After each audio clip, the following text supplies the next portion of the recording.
Hello everyone, Herb Grover here. Before I get any further in introducing this week's video, I want to give a shout out to old and new friends and colleagues, and especially to several of my former students who have discovered my new website and this YouTube channel and have posted words of encouragement for this new adventure of mine. A special note to former students, I want to thank you for the kind words, and hey, share the links with some of your old classmates. There might be a few more out there who have fond memories of our time together. At least I hope so. Also, I'd like to introduce this fellow here to my right.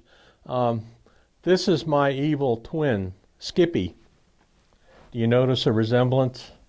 Well, anyway, say hello, Skippy. Okay, so we'll be hearing more from Skippy maybe a little bit later in this video, but in other videos as well. We're kind of partners in this project. But now for an introduction to this week's video entitled Citizen Science and Rivets in Flight. How do you make a connection between those? Well, let's see. I'll do a little introduction here.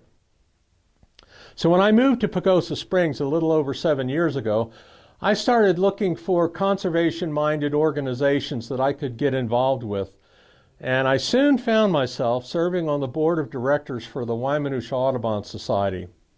This has proven to be one of the most personally rewarding experiences I've ever had.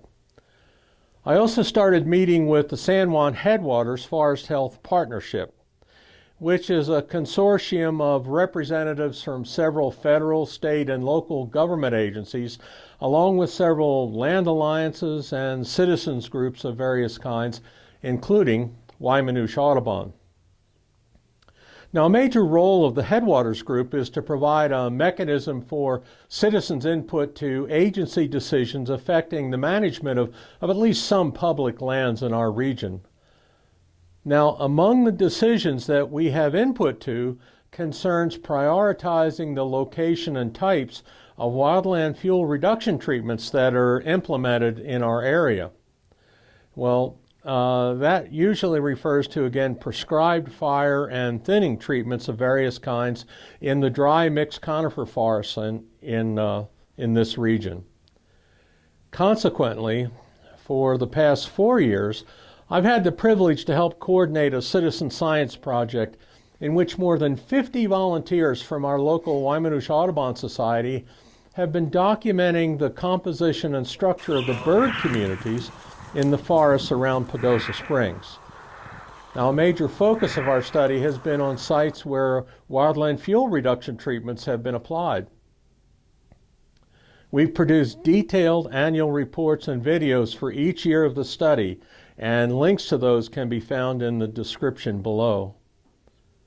Now, this week's video is actually taken from one of those longer, about 30-minute videos, that goes into a lot of detail on the fourth-year findings of our project. Now, let me give you a little bit of background on what do I mean? What is this project all about? Well, basically, from late May through mid-July, teams of volunteers have followed established sampling protocols to record the kinds and numbers of bird species in forested sites that we've located within a few miles of Pagosa Springs.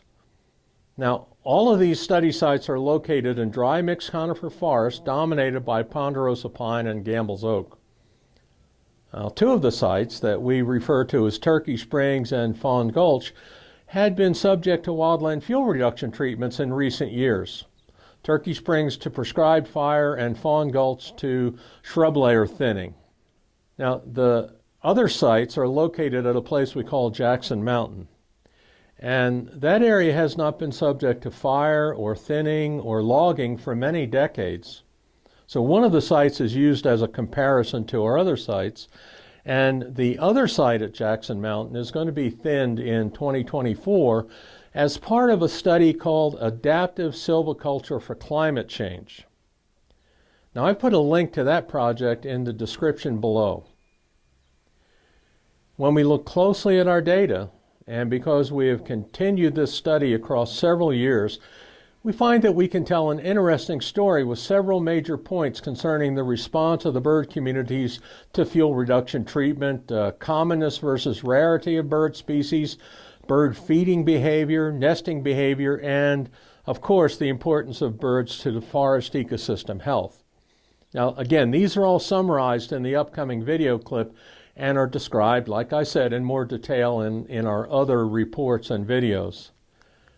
These major points are also well capsulized by the rivets in flight analogy that is developed in this upcoming clip. Excuse me, what's that? Oh.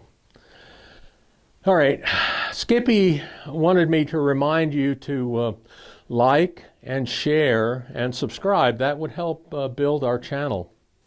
Also, I just wanted to give you a little teaser here. My favorite part of this upcoming video is actually at the very end. You're going to see a red-tailed hawk in flight.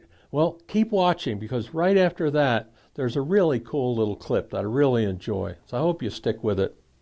Okay, now to the rivets in flight clip. Well, in this video, we've been very intentional in including a wide range of images of the bird species that we've encountered in our study. Well, the reason for this is pretty simple. It's been my experience that most of us are familiar with the most common bird species that we encounter in our surroundings, but we never seem to recognize the wide variety of birds that are around us all the time. We've also been careful to draw attention to those bird species whose population numbers are documented to be in decline, and therefore deserve greater attention when making management decisions affecting our public lands. So let's summarize what we've concluded thus far in our study. Well, first, with regard to wildland fuel reduction treatments, that's prescribed fire and shrub layer mastication, recovery of the bird communities in those sites occurred relatively quickly, within a year or two.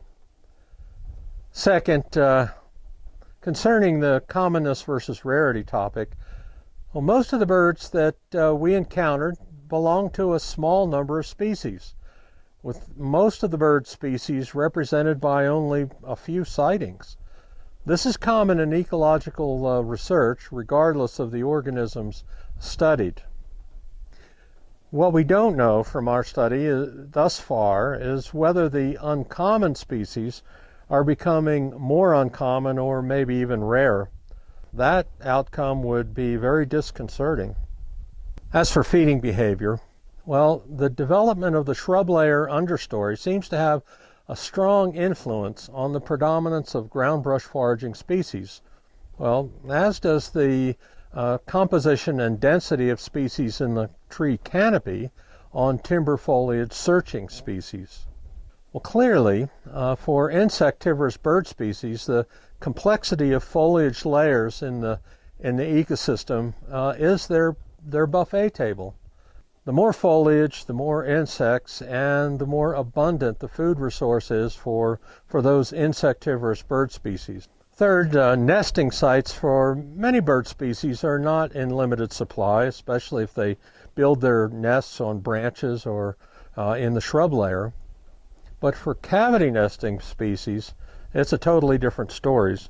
Standing dead snag trees are an important resource that need to be preserved for those species. Well, fourth, our review of the range of migratory strategies followed by bird species in our area reveals that what happens in Pagosa country does not stay in Pagosa country. Our forests are the maternity ward for bird species that travel the expanse of the Western Hemisphere. The reproductive success of migratory bird species here affects the health of not only our forests, but the forests in Mexico and Central America and South America as well. Well, finally, although not addressed explicitly in this year's video, in last year's video we focused on the experiences of our citizen science volunteers conducting this study. They overwhelmingly expressed a greater understanding of forest and fire ecology and a greater appreciation for how scientific studies are conducted and for the diversity of birds in our surrounding forests as well. Okay, so how does all of this tie in with that rivets in flight analogy that I've been making reference to? Many years ago, conservation biologists offered an analogy in their writings and lectures concerning the similarities between rivets and biodiversity. Well, that applies to the story we can tell from our project. Well, I first heard this analogy in graduate school almost 50 years ago now. Simply put, rivets are critical to the integrity of many different kinds of structures, travel trailers, outhouses, and most important for our story, airplanes. Birds and planes both fly. Get it? Well, like birds, there are a large number of rivets used to make various kinds of structures and many different kinds of rivets. Just as an example, in an Airstream travel trailer, there are more than 3,000 rivets, and probably many more than that in a small private plane.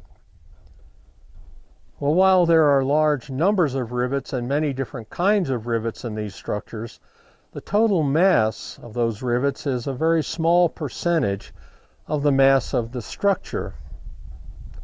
Well, that's true for bird species in forested ecosystems as well. But they're critically important to the integrity of those ecosystems. Well, rivets fail for a lot of reasons. So how many rivets can fail before a plane is no longer airworthy or an ecosystem is irreversibly changed? Well, maybe just a few if they're in a critical location, or maybe 10% or 20% if they're not in a critical location. And well, the plane might stay airworthy under those circumstances, but what would happen if the plane encounters unusual stress, air turbulence, or bad weather? Failure would be more likely under stress than under normal circumstances, if even just a few rivets are weakened or are missing.